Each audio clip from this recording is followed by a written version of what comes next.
반갑습니다. 그리고 교신 여러분들 진심으로 사랑을 축복합니다. 여러분, 법률 용어로 항소라는 말이 있습니다. 항소라는 말은 하급 법원에서 재판을 받은 제1심의 판결을 불구할 때 그 파기 또는 변경을 직접 상급 법원이나 구분법원 혹은 지방법원 합의부에 그것을 백사 요청하는 그런 것이 바로 항소입니다. 다시 말해서 아무리 공정하게 재판을 해도 형을 받은 피고인의 입장에서 보면 억울한 것이 있는 것입니다. 그래서 그 억울함을 해소하기 위해서 다시 한번 재판을 받아서 자신의 무죄함을 입증하거나 아니면 조금이라도 감형을 받았으면 하는 것이 대부분의 피고인들의 심정이라는 겁니다. 그래서 너무나도 지금은 조금 수그러졌지만 한때 중앙지검장이니 전 법무부 장관이니 할 것 없이 모두가 다 항소라는 것을 하는 것을 볼 수 있었습니다. 물론 그 시시비비는 그 준엄한 잣대에서 판사가 결정하겠지만 어찌되었든 지금은 코로나19를 비롯해서 여러 가지 공간으로 인해서 참으로 어수선한 분위기인 것은 틀림없는 것 같습니다. 여러분, 제가 왜 이런 법률용어로 말씀을 시작하는가 하면 오늘 말씀이 바로 그 항소와 같은 그러한 말씀이기 때문입니다. 무슨 말인가 하면 여러분들이 기억하시는지 모르겠지만 로마서 1장에서 분명 하나님께서는 그들의 악행을 조목조목 세밀하게 제목을 들어가면서 판결하시며 그 모든 것이 사형에 해당되는 죄목이라고 말씀하시면서 유죄 확정 판결을 내리셨다는 겁니다. 1장 32절 말씀입니다. 그들이 이 같은 일을 향한 자는 사형에 해당한다고 하나님께서 정하심을 알고도 그들은 행했다는 것입니다. 그래서 유죄 확정 판결을 내리셨던 것입니다. 그런데 그럼에도 불구하고 사람들은 그 판결을 못마땅해서 선봉할 수 없다라고 항소하는 자들이 오늘 말씀에 등장을 한다는 겁니다. 내가 사형이라고요? 아니, 내가 무슨 죄를 지었길래 사형이라는 그런 판결을 내렸으니 나는 죄가 없습니다 라고 이렇게 이야기하는 것처럼 보인다는 겁니다.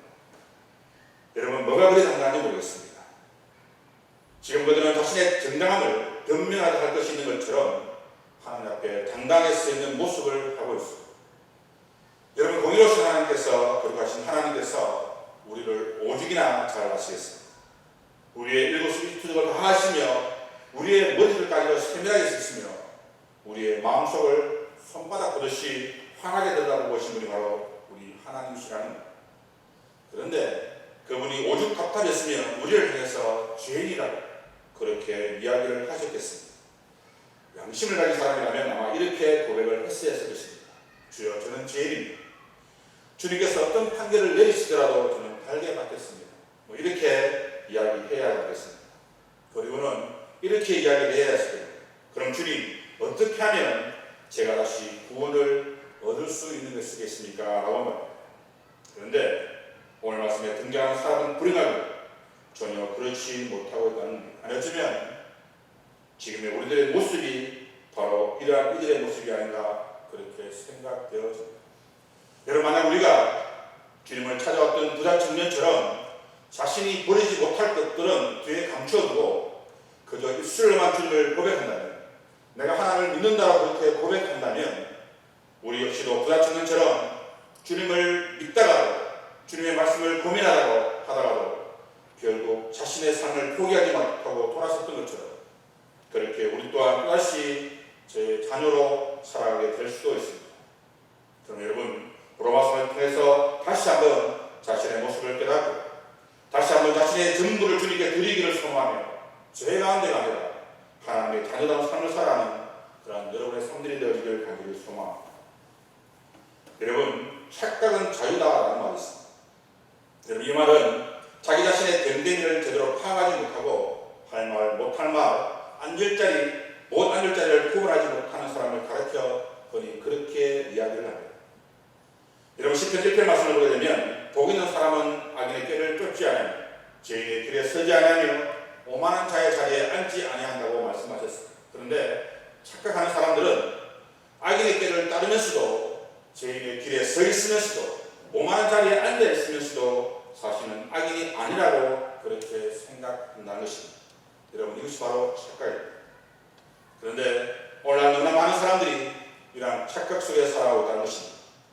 자기는 예배를 잘 드리고 있다는 착각, 자신은 찬양을 잘 드리고 있다는 착각, 자신은 흥금생활을 잘 하고 있다는 착각, 그리고 자신은 헌신과 섬김을 잘 하고 있다는 착각, 그리고 무엇보다도 그러한 자신이 구원을 받을 수 있다는 착각.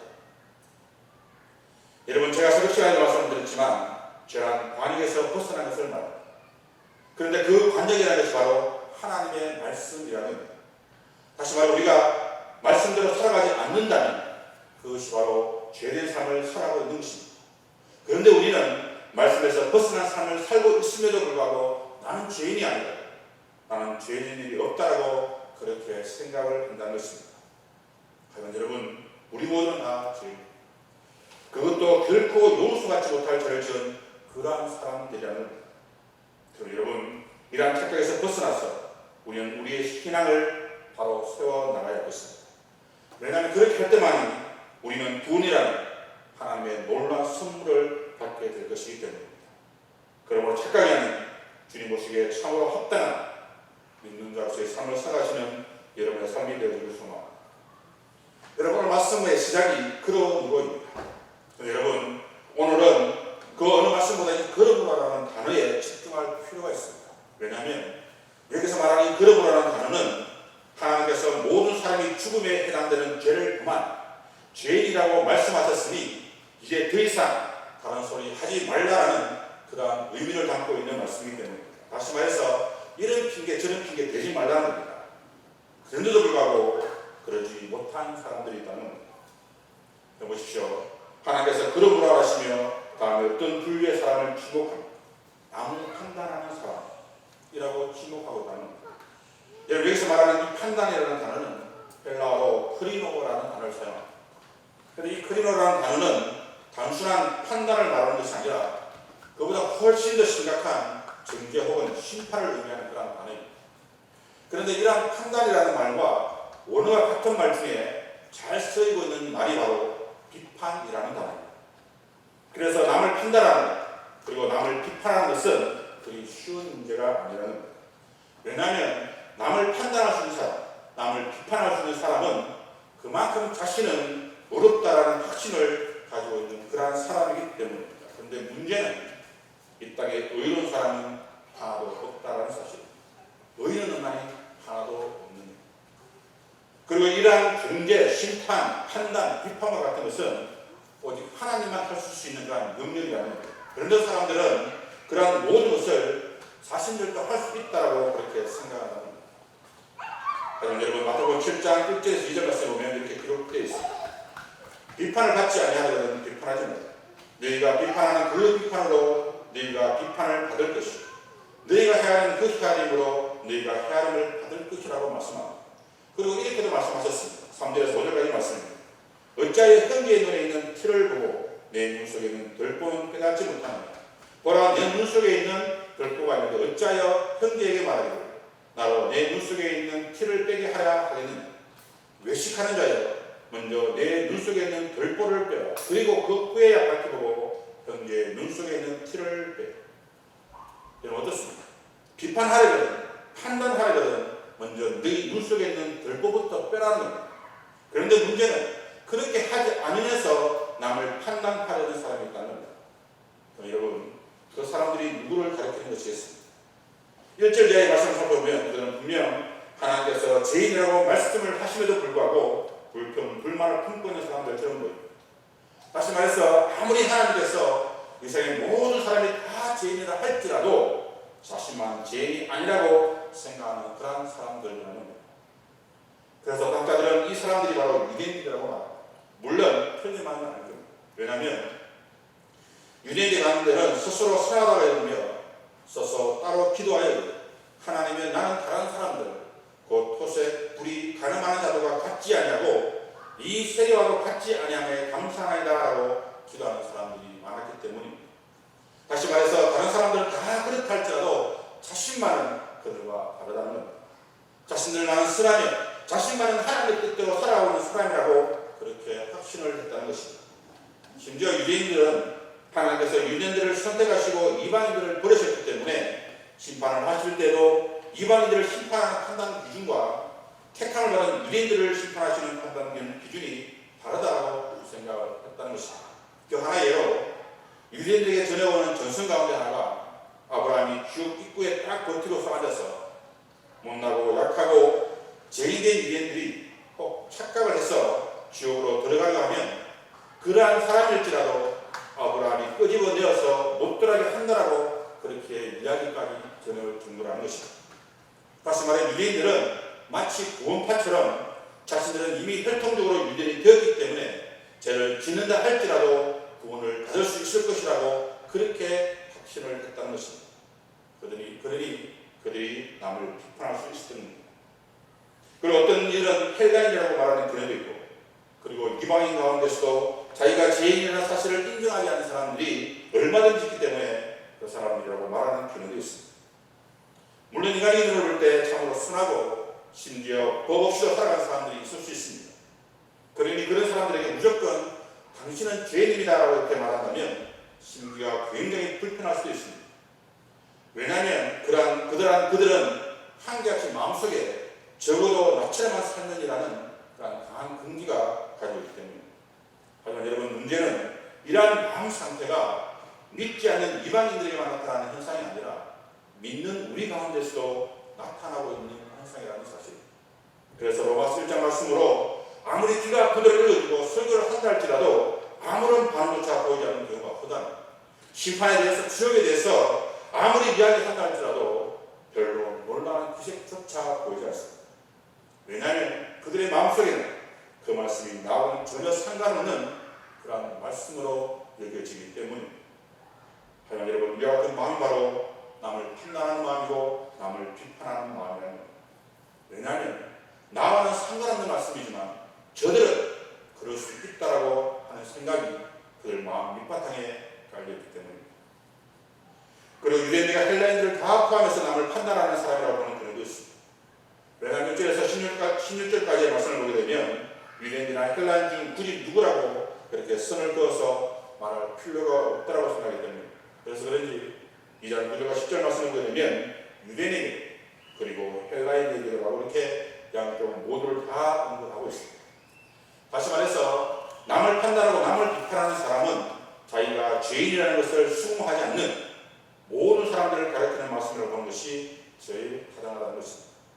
하지만 여러분, 만약 이렇게 되면 십자가 앞에서 하는 우리들의 고백이 아무런 의미가 없는, 그저 나와는 전혀 상관없는 그러한 고백으로 끝나고 만다는 겁니다. 그래서 구원과는 전혀 상관없는 그러한 삶을 살게 되고 마는 겁니다. 하지만 여러분, 구원은 나는 죄인이다라는 고백부터 시작되어집니다. 그런데 그러한 고백이 그냥 하나의 울림으로만 끝난다면 그것은 정말 아무런 의미가 없는 그러한 고백이 되고 마는 겁니다. 여러분, 어느 날 나단 선지자가 다윗을 찾아오게 됩니다. 그리고 부르들미하고 이렇게 이야기합니다.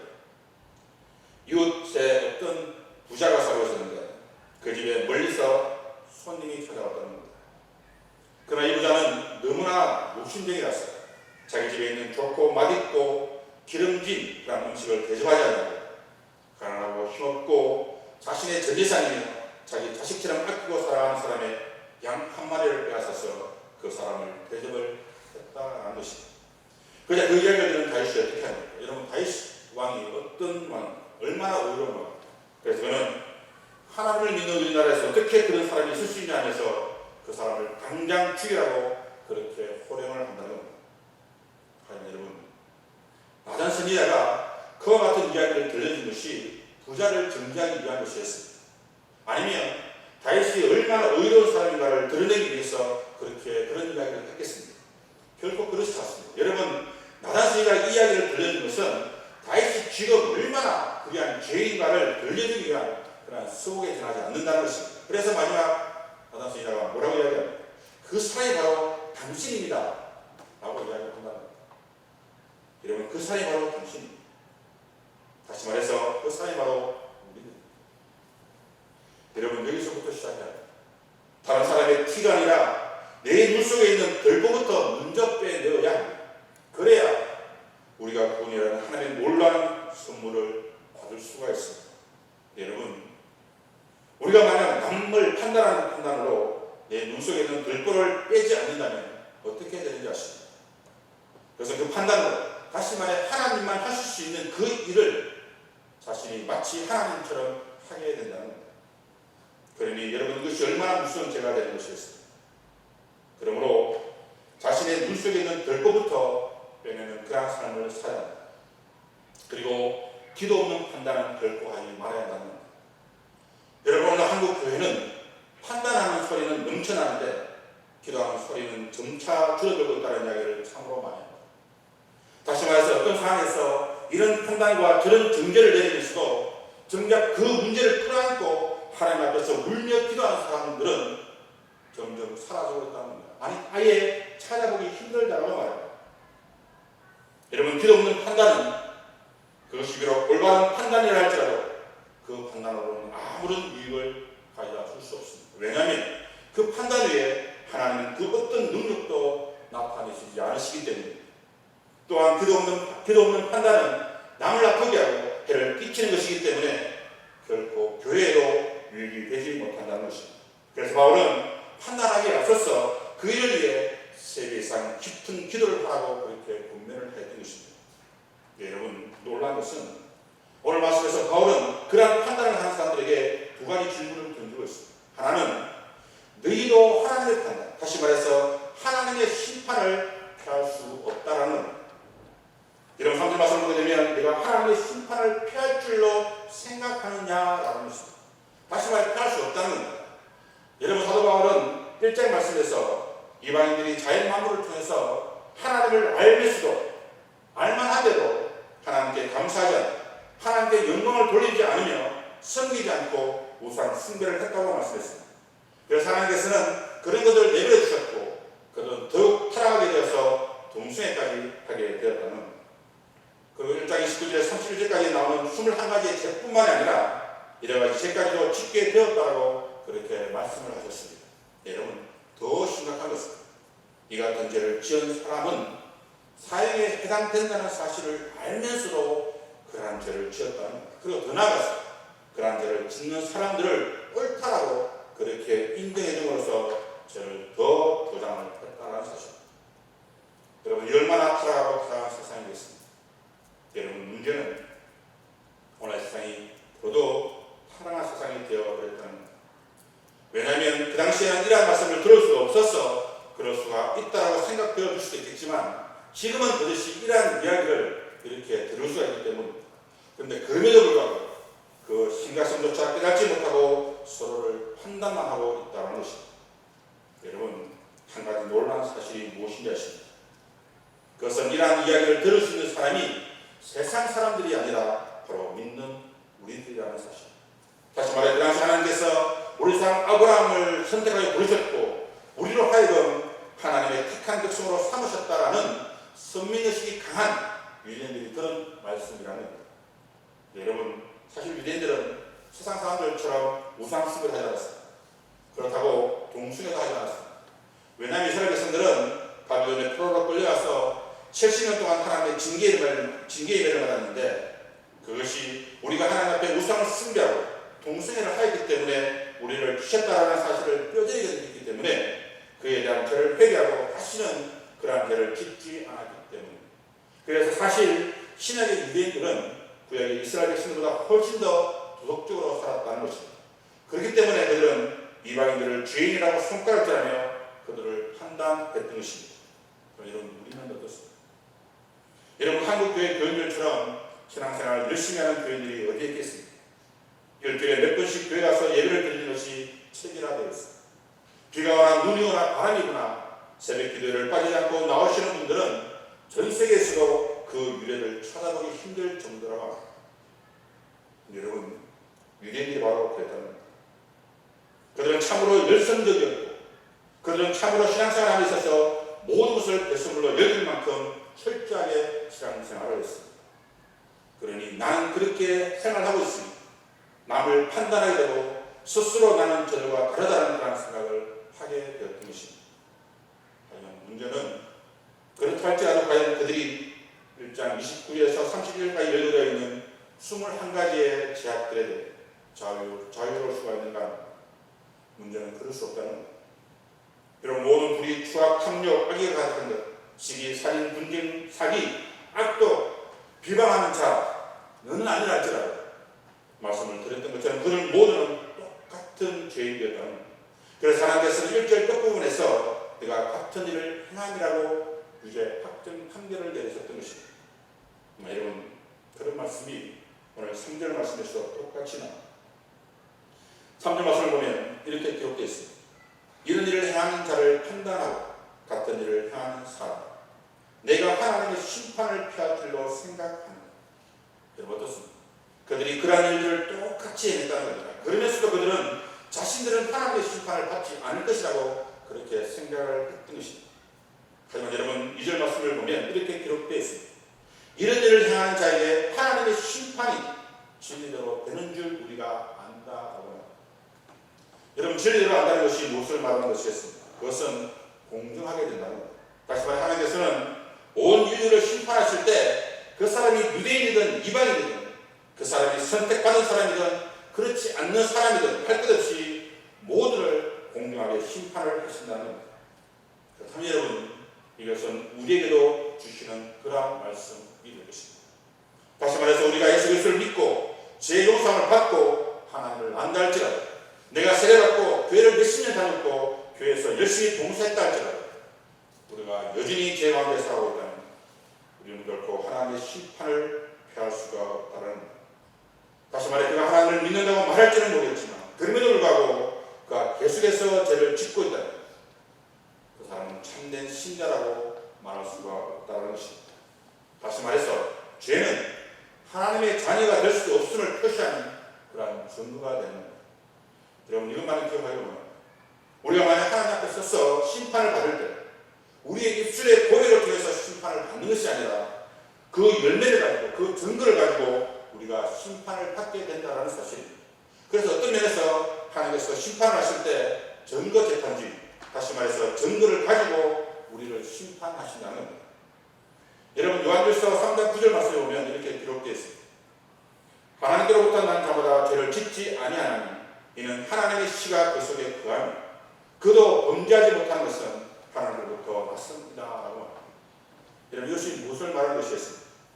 예수님을 믿고 거듭난 사람은 하나님의 성령이 그 속에 있기 때문에 죄를 짓지 아니한다는 겁니다. 물론 때로 실수는 할 수 있고 때로 넘어질 수도 있습니다. 하지만 여러분 그것은 어디까지나 실수라는 겁니다. 다시 말해서 알면서 짓는 죄는 아니라는 겁니다. 하지만 알면서도 그러한 죄를 짓게 된다면 어떻게 되는 것이겠습니까? 에베소서 5장 5절 말씀 너희도 정녕 이것을 알거니와 음행하는 자나 더러운 자나 탐하는 자 곧 우상 숭배자는 다 그리스도와 하나님의 나라에서 기업을 얻지 못하리. 다시 말해 하나님의 나라에 들어갈 수 없다는 겁니다. 여러분 우리가 예수를 믿는 가장 큰 이유가 무엇입니까? 물론 하나님을 영화롭게 하고 그를 영원토록 즐거워하는 것입니다. 하지만 여러분 그럼에도 불구하고 우리의 가장 근본적인 이유를 말하라고 하면 아마 우리 모두는 하나님의 나라에 들어가기를 원하기 때문에 예수님을 믿는 것이라고 말을 할 수 있을 것입니다. 그런데 죄라는 사슬에서 벗어날 수 없다면 우리는 결단코 천국에 들어갈 수 없다는 사실입니다. 그러므로 여러분 꼭 지금 남을 판단하는 자리에 있다면 아니 남을 비판하는 자리에 있다면 혹 하나님 앞에 그것이 분명 잘못이며 말씀에 어긋난 죄임을 알면서도 여전히 그 일을 하고 있다면 여러분 분명한 것은 그 사람은 결단코 하나님의 심판을 피할 수가 없습니다. 그러나 바로 지금 그 제약되는 모든 길에서 벗어나는 여러분의 삶이 되어지기를 소망합니다. 그리고 두 번째는 하나님의 인자심을 멸시해서는 안 된다는 겁니다. 여러분 지금의 세상은 카오스라고 합니다. 다시 말해서 혼돈과 무질서의 시대가 바로 지금의 시대입니다. 아니 죄악이 너무나 관영해서 무엇이 죄인조차도 구별하지 못하는 그러한 시대가 되어버렸습니다. 마치 과거 소돔과 고모라처럼 언제 불바다가 되어도 전혀 이상하지 않을 만큼 그러한 시대가 되어버렸습니다. 그런데 여러분 왜 하나님께서는 이러한 시대, 다시 말해서 과거 소돔과 고모라처럼 그렇게 넘쳐나는 죄악들과 악인들이 가득한 이 세상을 그냥 그대로 내버려 두시는 것이겠습니다. 그때처럼 하늘에서 불을 내리셔야 하지 않겠습니까? 그런데 왜 하나님께서는 이처럼 마치 하나님이 안 계신 것처럼 그렇게 그냥 가만히 계시기만 하고 있는 것이었습니다. 그것은 4절 말씀드립니다. 다시 말해서 하나님의 인자심과 용납하심과 길이 참으심 때문이라는 거예요. 그런데 여러분, 그것으로도 부족하셨는지 마지막에는 그 모든 것이 풍성함 때문이라고 말합니다. 여러분, 저는 사실 말씀을 준비하면서 이 말씀으로 참으로 은혜를 받았습니다. 왜냐하면 바로 이 말씀 때문에 지금의 우리가 그럼에도 불구하고 이렇게 예수를 믿을 수 있는 것이기 때문입니다. 여러분, 우리가 왜 아이들에게 뇌를 들었습니까? 그것이 그 아이를 바로 잡을 것이라고 믿었기 때문입니다. 그래서 그런지 몰라도 교육학자의 말을 들어보면 아이가 잘못했을 때 반드시 그 자리에서 잘못을 정확하게 지적하고 그리고 나서 매를 들어야 한다라고 말을 하기도 합니다. 다시 말해서 기회를 놓치면 안 된다는 겁니다. 그리고 그것이 바로 교육이라고 그렇게 말을 합니다. 그럼 여러분, 하나님의 방식은 다릅니다. 물론 성경 여러 곳에서 세상적인 방식처럼 그렇게 교육회함을 역설하고 하셨습니다. 하지만 여러분, 그것은 어디까지나 교육적인 측면일 뿐입니다. 하지만 죄인을 향한 하나님의 마음은 언제나 인자하시며 용납하시며 길이 참으셨습니다.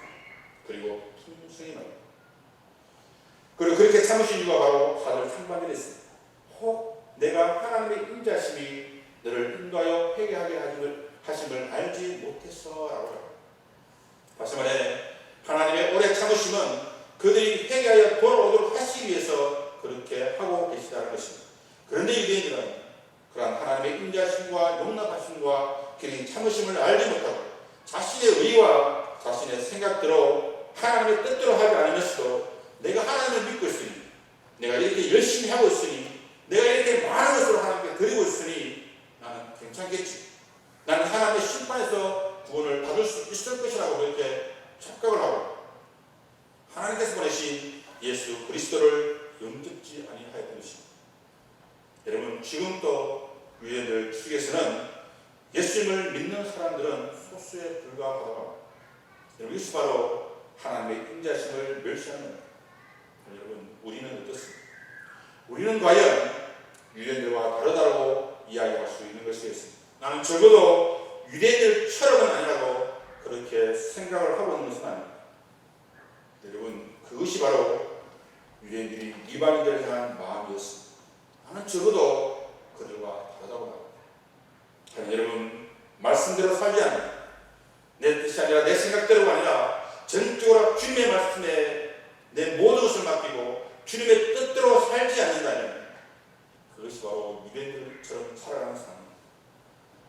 여러분, 앞에서도 다윗 이야기를 드렸지만 다윗은 구약을 대표하는 아주 훌륭한 신앙인입니다. 그리고는 하나님 마음에 합한 그런 사람이었습니다. 그런데 여러분, 다윗이 어떻게 했습니까? 간을 했습니다. 그리고 그 죄를 감추기 위해서 살인죄까지 저질렀습니다. 여러분, 더 무서운 것은 무엇인지 아십니까? 그것은 다윗이 그러한 죄를 저지르고도 자신이 무슨 잘못을 했는지도 모르고 아무 일 없었다는 듯이 그렇게 편안히 살고 있었다는 것입니다. 그런데 그때 하나님께서 나단 선지자를 보내어 말씀하여 드린 명화를 통해서 그의 죄를 깨닫게 하셨던 것입니다. 그래서야 다윗은 자신의 죄를 깨닫고 요가 푹시도록 회개의 눈물을 흘렸습니다. 여러분, 이것이 바로 우리들의 모습입니다. 그렇게 훌륭한 신앙인이라 할지라도 자신의 눈 속에 있는 들보는 결코 볼 수 없는 것입니다. 하지만 여러분, 그 일을 겪고 난 다윗은 그 적시로 회개했고 시편 26편 2절 말씀에서 여호와여 나를 살피시고 시험하사 내 뜻과 내 양심을 발견하소서라고 이렇게 기도를 드렸다는 겁니다. 여러분, 이 말이 무슨 말인가 하면 나를 테스트해달라는 겁니다. 그리고 나를 연단해달라는 겁니다. 그리고 내 마음과 내 생각을 검사해달라는 겁니다. 여러분, 무엇을 말하는 것이겠습니까? 나는 나를 알 수 없으니 하나님께서 나의 생각과 마음까지 감출하셔서 나로 하여금 다시는 그런 죄를 범하지 않도록 고치시고 도와달라는 그러한 기도였던 것입니다. 여러분, 지금의 우리들의 마음이 바로 이래 해야 합니다. 내가 가지고 있는 그 모든 것들이, 내가 하는 모든 생각들이, 내가 하는 모든 행동들이 어쩌면 우리가 그러한 삶을 살고 있지는 않습니다. 다시 한번 우리의 마음을 고치고 우리의 마음을 도와달라, 그렇게 기도하는 우리의 삶이 되어야 하는 것입니다. 사실 여러분, 무서운 일이지만 하나님의 심판 그 누구도 피할 수 없습니다. 그럼 여러분들은 항소라는 것을 하시겠습니까? 아니면 여러분들은 모든 권리를 포기하시겠습니까? 물론 지금 우리는 우리의 모든 권리를 포기한다라고 그렇게 말을 할 수도 있을 겁니다. 하지만 자신의 모든 권리를 포기한다는 것은 그리 쉬운 문제가 아닙니다. 왜냐하면 지금까지 누렸던 모든 것을 다 내려놔야 합니다. 내 생각과 내 자존심과 내가 모든 것들을 다 내려놔야 합니다. 그래서 우리는 그러한 포기를 쉽게 할 수 없는 겁니다. 그러나 여러분, 우리의 신앙은 바로 거기서부터 시작되어져야 합니다. 왜냐하면 그것이 바로 내 모든 것을 주님께 맡기는 그러한 것이기 때문입니다. 그렇게 할 때 주님께서는 우리의 일거수일투족을 감찰하시고 가장 선하고 아름다운 길로 우리를 인도해 주실 것입니다. 그럼 여러분, 판단하는 삶, 비판하는 삶, 정리하는 삶이 아니라 내 생각과 내 뜻을 묻는 것이 아니라 오직 주님의 뜻을 구하고 찾고 그리고 그 주님의 뜻대로만 하시는 그런 여러분의 삶들이 되어지길 간절히 소망합니다. 기도하시겠습니다.